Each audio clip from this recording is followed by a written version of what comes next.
आखिरी सांसें ली। मुंबई के ब्रीच कैंडी अस्पताल में रतन टाटा का इलाज चल रहा था, जहां उन्हें सांस लेने में तकलीफ के चलते भर्ती करवाई।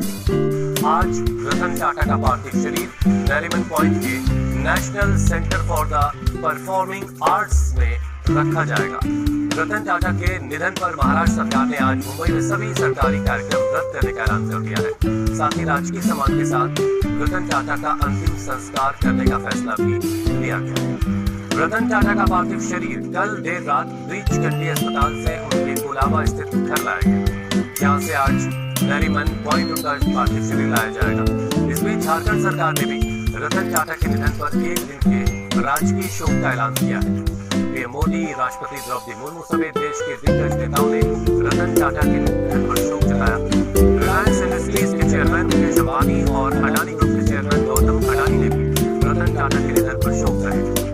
रात को रतन टाटा के निधन की खबर मिलने के बाद महाराष्ट्र के सीएम एकनाथ शिंदे और deputy CM Devendra Fadnavis breach candy अस्पताल पहुंचे और रतन टाटा के परिवार वालों से मिलकर अपनी संवेदना जताई। अमेरिका में नौकरी करने की तैयारी कर चुके रतन टाटा ने अपने करियर की शुरुआत 1961 में की और वहीं से सफलता के शिखर चढ़ने उन्होंने शुरू किए।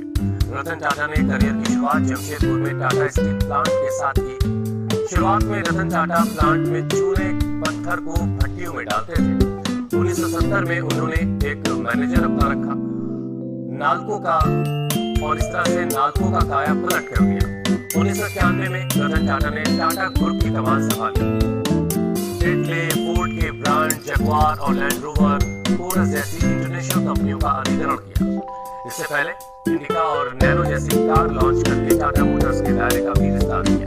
टीसीएस जैसी आईटी कंपनी को वजूद में आई। सैकड़ों नौजवानों को अपने एम्पायर में भी उन्होंने शामिल किया। रतन टाटा सिर्फ एक उद्योगपति नहीं थे, ये दुनिया उनको एक महान और दयालु इंसान के तौर पर भी याद रखेगी। रतन टाटा कोविड काल में मदद के लिए आगे आए और 500 करोड़ रुपए का डोनेशन दिया। देश के कई हिस्सों में कोविड के इलाज के लिए अस्पताल बनवाए। नवी मुंबई में 165 करोड़ की लागत से कुत्तों के लिए 5 मंजिला एक अस्पताल बनवाया। अपनी जिंदगी में सैकड़ों संस्थाओं की सहायता की, सैकड़ों संस्थाओं की मदद की। IIT बॉम्बे में रिसर्च के लिए 95 करोड़ रुपए का दान भी दिया। ये दुनिया के महान उद्योगपति रतन टाटा का आखिरी संदेश था जो उन्होंने लिखा। मुंबई के ब्रीच कैंडी अस्पताल में आखिरी सांस लेने से पहले तक रतन टाटा बताते रहे कि जीने की कला क्या होती है। आखिरकार बुधवार रात 11:30 बजे उन्होंने आखिरी सांस ली और इस दुनिया को अलविदा कह गए। देश को इस बात का हमेशा मलाल रहेगा कि इस बार रतन टाटा ठीक होकर घर नहीं लौट पाए और हमेशा के लिए अलविदा कहे। एक के बाद एक 3 सोशल मीडिया पोस्ट करके रतन टाटा को श्रद्धांजलि दी। पीएम मोदी ने अपने शोक संदेश में लिखा, मेरा मन श्री रतन टाटा के साथ अनगिनत संवादों से भरा हुआ है। जब मैं गुजरात का मुख्यमंत्री था तो मैं उनसे अक्सर मिलता था।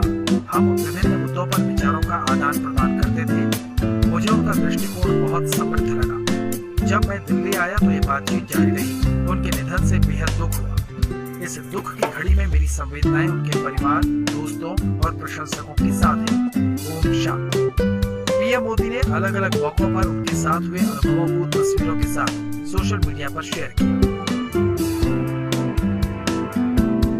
राष्ट्रपति द्रौपदी मुर्मू ने रतन टाटा के निधन पर शोक व्यक्त करते हुए लिखा, श्री रतन टाटा के दुखद निधन से भारत ने एक ऐसे प्रतीक को खो दिया है जिसने राष्ट्र निर्माण के साथ कॉर्पोरेट विकास और नैतिकता के साथ उत्कृष्टता का मिश्रण किया।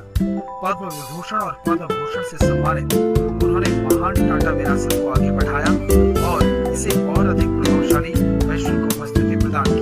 उन्होंने अनुभवी पेशेवरों और युवा छात्रों को समान रूप से प्रेरित किया। परोपकार में उनका योगदान अमूल्य है। मैं उनके परिवार, टाटा समूह की पूरी टीम और दुनिया भर में उनके प्रशंसकों के प्रति अपनी संवेदना प्रकट करती हूँ।